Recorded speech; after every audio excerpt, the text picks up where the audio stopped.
Lalu DPR juga gunakan fungsi pengawasan yang Anda miliki. Nah, karena itu tidak terjadi, lalu kesimpulan kita untuk sementara ini adalah ada kriminalisasi, ada upaya penzoliman terhadap teman-teman ini. Ya, jadi karena itu kita ingatkan Pak Prabowo bahwa yang digugat rakyat ini adalah Raja Pembohong. Ya, itu gelar dari teman-teman BEM UI bulan Juni 2021. Atau pemimpin terkorup oleh posisi RP bulan Januari 2025. Nah, gelar-gelar ini sebetulnya mengindikasikan bahwa pejabat bermasalah ini, dan kita mundur ke 2022, 2023 karena memang sedang berkuasa, itu melakukan kezoliman terhadap siapa? Terhadap Bambang Tri dan Gus Dur, dihukum penjara 6 tahun. Nah, ini coba untuk dilakukan terhadap teman-teman kita ini. Nah, karena itulah kita meminta tadi Pak Prabowo jangan dapat gelar.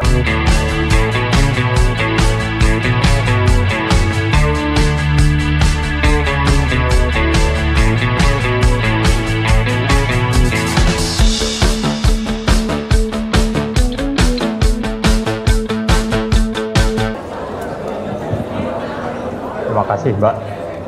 Assalamualaikum warahmatullahi wabarakatuh. Assalamualaikum warahmatullahi wabarakatuh. Alhamdulillahirrahmanirrahim. Allahumma sholli ala Sayyidina Muhammad.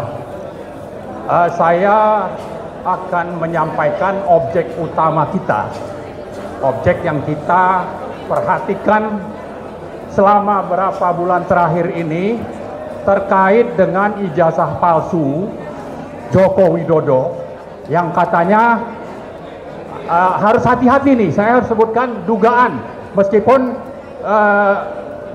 belum 100% karena ada 0,000 berapa itu oleh Mas Roy gitu ya.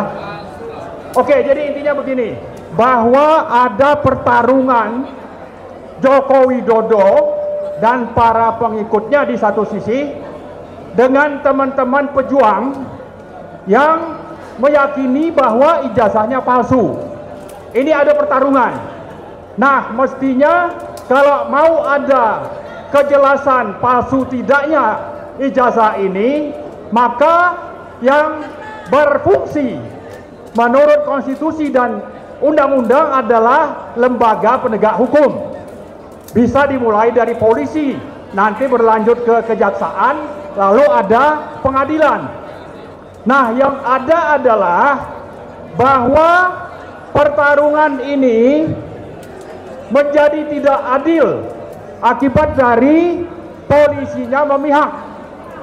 Ya, lalu kita berharap kepada bosnya polisi misalnya.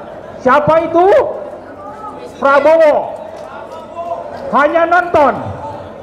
Sama juga dengan lembaga yang harusnya melakukan pengawasan terhadap pelaksanaan undang-undang. Siapa itu?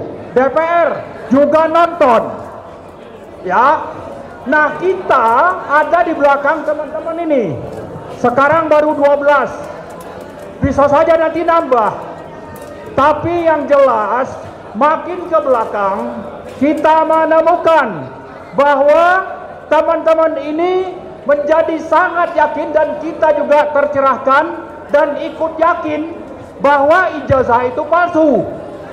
Ya. Karena itulah kita minta lembaga hukum tadi kembali berfungsi sesuai konstitusi dan undang-undang, terutama Polri. Kemudian ada di sana juga itu yang namanya UGM misalnya. Lalu DPR juga gunakan fungsi pengawasan yang Anda miliki. Nah, karena itu tidak terjadi, lalu kesimpulan kita untuk sementara ini adalah ada kriminalisasi, ada upaya penzoliman terhadap teman-teman ini.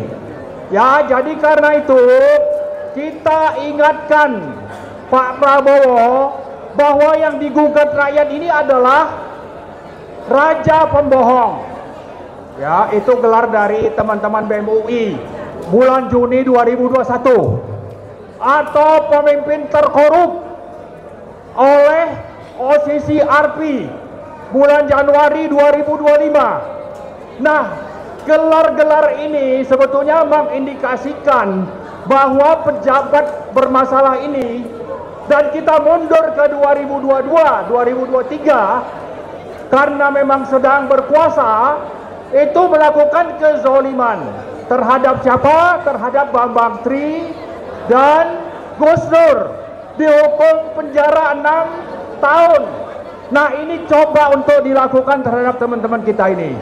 Nah, karena itulah kita meminta tadi Pak Prabowo jangan dapat gelar Raja Omon-Omon, ya, untuk segera bertindak, karena rakyat menuntut dan semakin yakin bahwa ijazah Jokowi itu adalah palsu.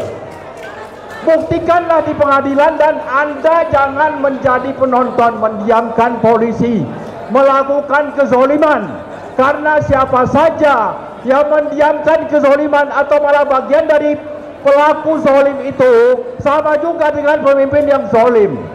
Ya, kita tidak mau yang namanya Prabowo itu menjadi pemimpin zolim. Kita ingatkan sekarang. Tapi kalau masih tetap membiarkan ini tanpa peduli terhadap penegakan konstitusi dan hukum, dan membiarkan pelaku zolim terus menjalankan agendanya, maka saya kira sudah waktunya kita untuk meminta Pak Prabowo juga mundur. Satu paket saja dengan Gibran dan Prabowo. Ya, tapi sebelum itu saya kira kita minta baik-baik, jangan mengikuti Raja Pembohong untuk Anda menjadi pemimpin Raja Omon-Omon. Ya, jangan sampai Anda menjadi Raja Omon-Omon tanpa berbuat sesuatu, membiarkan kezaliman berlangsung di depan mata. Nah, terakhir sekali saya kira kita menyampaikan ini karena memang punya alasan moral agama untuk bersuara.